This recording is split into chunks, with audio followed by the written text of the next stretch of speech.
Кеш қадірлі көрермен қауым, төрелік хабарының бүгінгі шығарылымы осыдан 2 ай бұрын қолданысқа енген әкімшілік рәсімдік процестік кодекске арналмақ. 1 шілдеде еліміз бойынша әділет жүйесі іске қосылды. Әкімшілік әділеттің миссиясы билік органдарымен даудамайда әлсіз топты қорғау. Жаңа заң Ақмола облысында қаншалықты жүзеге асырылып жатыр? Кез келген заңнамада ең алдымен қарапайым халықтың мүддесі қорғалуы тиіс. Бұл тұрғыда кодекстің айшықты тұстары қайсы?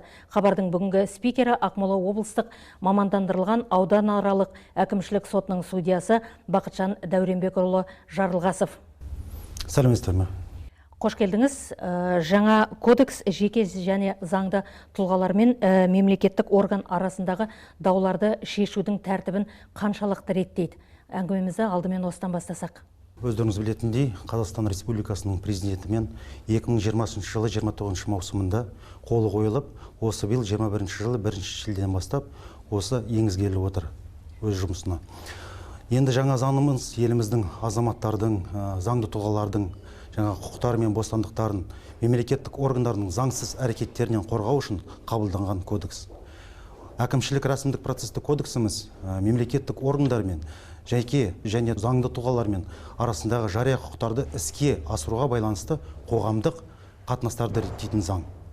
Бұл кодекс сотқа дейінге сотта да жаңағы лауазымды адамдармен мемлекеттік органдардың қабылданған шешіммен келіспеген жағдайда мемлекеттік орган мен жеке заңды тұлғалар арасындағы дауларды шешуге реттейтін заң.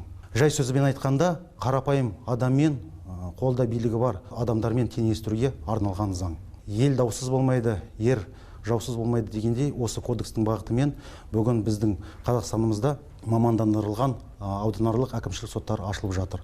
Әрбір облыстық орталықтарымызда, Нұр-Сұлтан қаласында, Алматы, Шымкент қалаларында 2 айдан астам жұмысын атқарып келе жатыр. Соттардың жаңағы бағытымен облыстық соттарда да апелляция алқасы, жоғары соттарымызда кассация алқалары құрылып жатыр. Бұл заңның өзгелерден артықшылығы неде? Аталған кодекстің бірнеше принципі бар екенін білеміз. Енді осыған қысқаша тоқталып өтсек. Дұрыс айтасыз, енді жалпы принциптер дегеніміз ол заңдылық, теңділік, бейтараптық деген ол барлық енді көбінесе кодекстерде көрсетілген.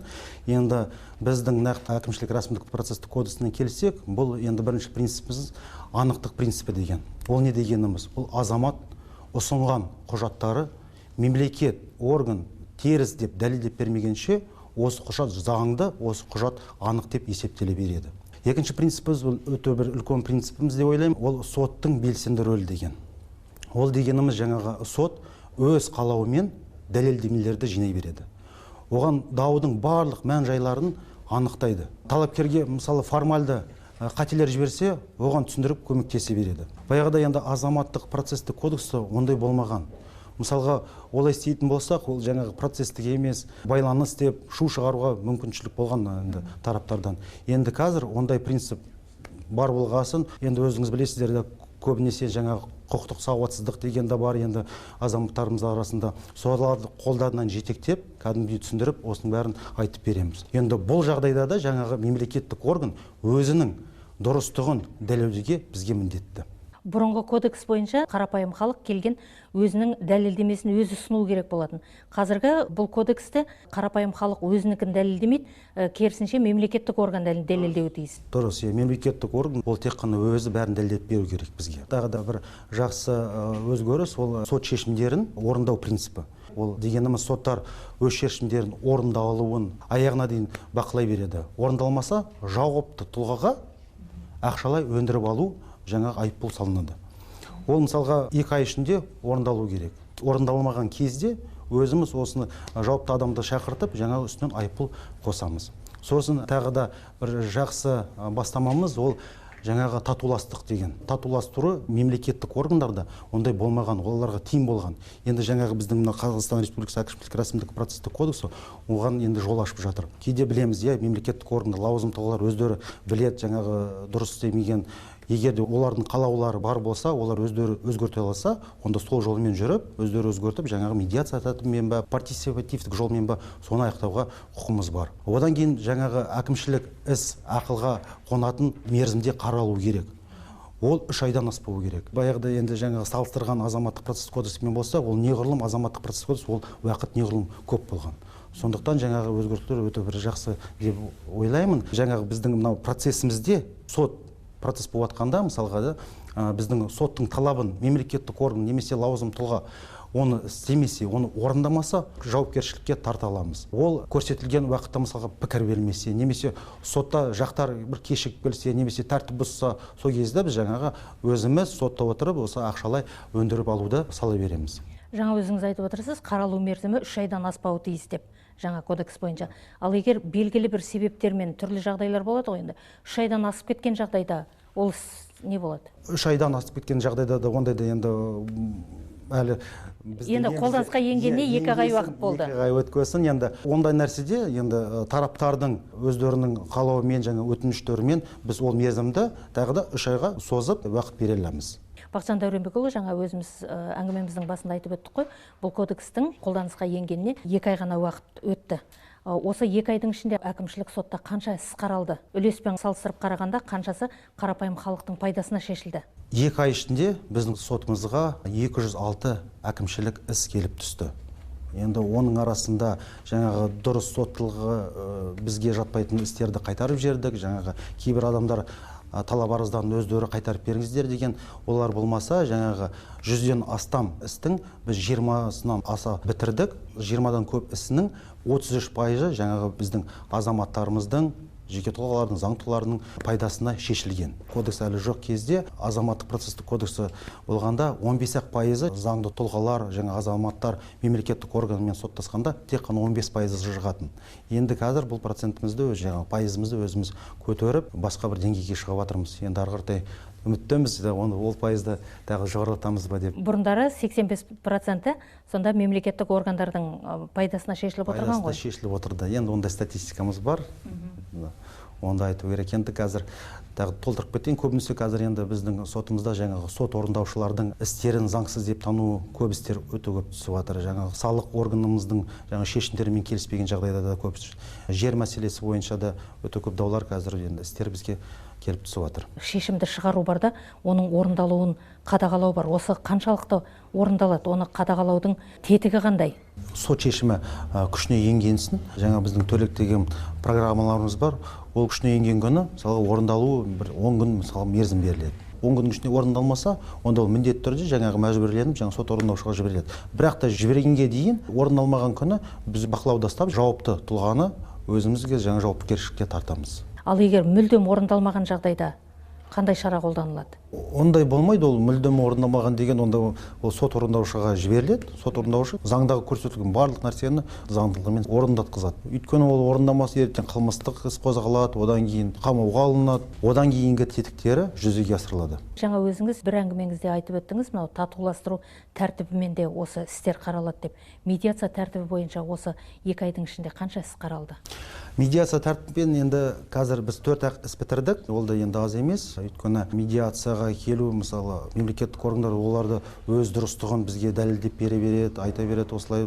Бірақ та бізді анығын көрсетіп, дұрыс емес істеген істеріне келтіріп, оларды түсініп, жаңағы талап қоюшының да пікірін тыңдап, сондай жағдаймен жаңағы енді 4 медиацияға келіп, сонымен аяқтадық жаңағы татуластықпен. Мысалы келтіріп берсем, салық органымыз өз бұйрығымен жаңағы салық төлемеген борышкерге меншігін алып қояды. Одан кейін аукционға шығарып, жаңағы меншігін енді сатуға дайын болып аукционын өткізейін деген кезде борышкер сотқа келіп өз талабын береді. Осы салық орган іс әрекетін заңсыз деп таныңыз деп. Одан кейін енді борышкердің айтуы бойынша мына салық орган бағалау жүргізу жаңағы өз мүлкін өндірісі дұрыс істелмеген, бағаны төмендеткен, меншігін түгендемеген, бар нәрсені бәрін жазбаған. Сондықтан осы себептермен бізге келген процесс өткізу кезеңдегі салық органның дұрыстығын, бұрыстығын да көрсетіп, борышкерге кінәсі бар екендігін көзін жеткіздіріп, сол медиациямен аяқтадық осы процессімізді. Әкімшілік, рәсімдік процестік кодекстің тарихы тереңде жатыр десек қателеспейміз. Осыдан жарты ғасырлық тарихы бар екен. Әкімшілік әдептіліктің атасы Германия болған. Ол алдымен жаңағы судьялары императорға қарсы, мемлекеттік органдарға қарсы дауларды қарайтын, содан кейін 50 жыл бойы жинақтаған тәжірибелерін заңнамаларына енгізе бастады. Сонымен бүкіл Еуропа Одан кейін посткеңестік кеңістіктеріміз қабылдай бастады, ТМД елдеріміз қабылдай бастады, Балтық жағалаулары, одан кейін Әзербайжан, Грузия, енді біздің көршілес мемлекетіміздің Өзбекстан, Қырғызстан, Түркменстанда осы кодексті қолданғалы уже көп жылдар болды. Енді мысалға келтірейін, бұл Әзербайжанның статистикасын алсақ, мемлекеттік органдар мен соттасқан қарапайым халықтың пайдасына 86% даулар шешілетін болатын. Көрдіңіз ба?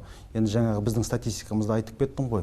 Сондықтан біз осы елдердің жаңағы Европаның оң тәжірибесін көріп, азаматтарымызға бизнеске деген осы кодекстің пайдасы зор екенін айқындап қабылдап алдық. Бақытжан Дәуренбекұлы, тағы да қайталап айтайық, бұл кодекстің қабылданғанына 2 ай ғана уақыт өтті. Судьялардың біліктілігін арттыруды ең маңызды мәселе болып табылады ғой. Осы кодекс жарыққа шыққанға дейін біраз судьялар жоғарғы сотта түрлі вебинарларға қатысып, түрлі семинарлардан біліктілігін арттырған екен. Өздеріңізде бұл мәселе қалай шешілді? Жоғары сот семинар өткізді, 2 айлық курстар өтті, біліктілігімізді арттырып, кодексті қалай дұрыс пайдалану керек. Өйткені бұл кодекс өзі жұқа болса да, бірақ та өте нұсқалы, өте маңызды. Сондықтан бұл кодекстің ішінде өте көп даулардың мысалға шешетін жағдайлары бар. Судьялардың біліктілігі туралы айттық. Енді осы сотқа келіп түсетін істерді мемлекеттік тілде қарастыру мәселесі. Сот саласындағы терминдердің өзі қиынырақ түсіп жатады ғой. Екіншіден, қос тараптың таңдауы бойынша да іс жүргізіледі. Мемлекеттік тілде қанша іс қаралды осы уақыт аралығында? Осы уақытта енді былай қарасақ, енді бұл тіл мәселесі бізде енді өзіңіз білесіз, елбасының қойған бір бағыты, президентіміздің жаңа қолдауымен бүгін енді біздің Ақмола облыстық сотының Досжан Сармақұлының үлесімен біз мамандырылған ауданаралық әкімшілік сотымыз 26,7% мемлекеттік тілде қаралып жатқан істерді аяқтадық. Ол жалпы мына облыс бойынша қаралып жатқан соттардың істері бойынша енді 8%-ны көп деп айтуға болады, бірақ та дегенмен енді өзіңіз түсініп тұрсыздар, жаңағы 2 ай енді көрсеткіш емес, бірақ та бұл бағытта жұмыс істейтін шаруа әлі өте көп. Сондықтан мемлекеттік тілді жетілдіру мәселесі әрі қарай жалғастыра береміз. Шынымен бұл енді талап, арыз қалай беріледі, сол тілмен ары қарай жұмысымызды жалғастыруымыз керек біз. Ең басында, ең бірінші процестерде құқықтар мен міндеттерін түсіндіргенде талаптарға біз ең бірінші сұрағымызда тіл мәселесін шешеміз. Қай тілде сіздер меңгересіздер? Қай тілге сіздер осы процесті өткізу керексіздер? Өйткені қарапайым адамымыз бір адвокатқа барады, немесе бір заңгерге барады. Олар енді заңгерлер көбінесе біздің енді қалай айтқанмен кішкене орысшаға жақын. Сондықтан оларға өздеріне ыңғайлы орысша тілмен беруге. Мысалға, жаңа адвокаттан сұраймын, сіз неге орысша беріп отырсыздар? Өздеріңіз енді сөйлеп отқан көріп тұрмыз ғой, талапкер екеуі. Ол кісі қазақша бізге жауап береді, бізге сұрақты бәрі қазақша қояды. Енді адвокат жанымызда отыр. Көбінесе сол адвокаттар жаңағы орыс тілін бізге ыңғайлы деп өздерінің жауаптарын береді, бірақ та оны біз түсіндіріп, одан кейін айтамыз, онда аудармашы шақырайық. Егер бұл кісі мемлекет тілде сөйлеймін десе, сізге аудармашы берейік. Онда екеуіңіз де енді араларыңыздағы жаңағы түсінбеушілік болмасын. Жауапкер жақта енді өздеріңіз айтып тұрғанда бұл мемлекеттік органдар. Мемлекеттік органдар әрдайым өздерінің заңгерлері, олар қазақша еркін меңгермесе де қазақша жауабын береді. Осы 2 айдың аралығында, егер қателеспесем, әкімшілік сотқа 206 іс түсті дедіңіз. Соның қаншасы қазақ тілінде жүргізілді? Соның 30-ы қазақша берілді, оның енді 23-і қазақша аяқталып бітті.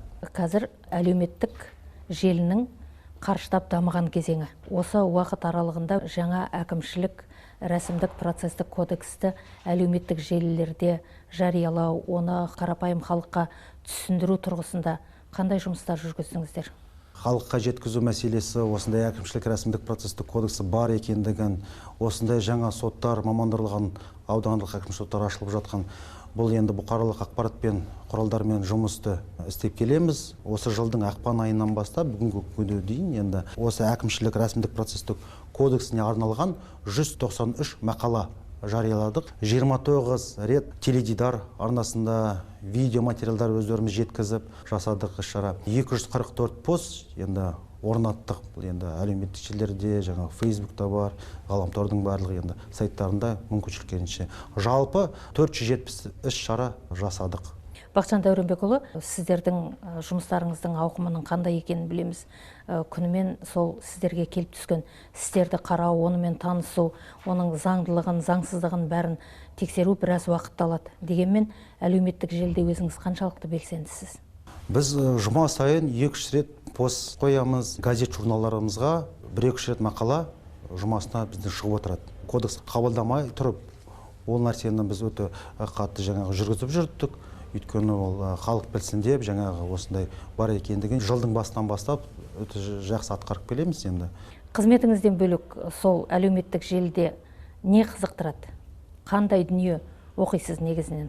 Әлеуметтік желіні алсақ енді жаңалықтарды енді ең бірінші бәрін соны оқимыз. Тарих жағынан кішкене соған қызығам. Үлкен аталарымыз, билеріміз істеген нәрсе, дауларды қалай шешкендерін өте қызық. Күнде кешкілік енді оқып шығуға тырысамыз. Әділ бидің елін дау араламайды, әділ патшаның елін жау араламайды деп халқымызға амандық, елімізге бейбітшілік тілегім келіп отыр.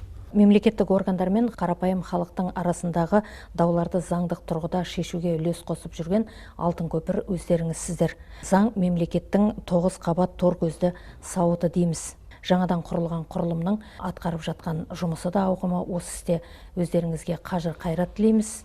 Бүгін біздің сұхбатымызға келіскеніңізге алғысымызды білдіреміз. Қадірлі көрермен қауым, Төрелік хабарының бүгінгі саны осымен аяқталды. Амандықта қауышайық.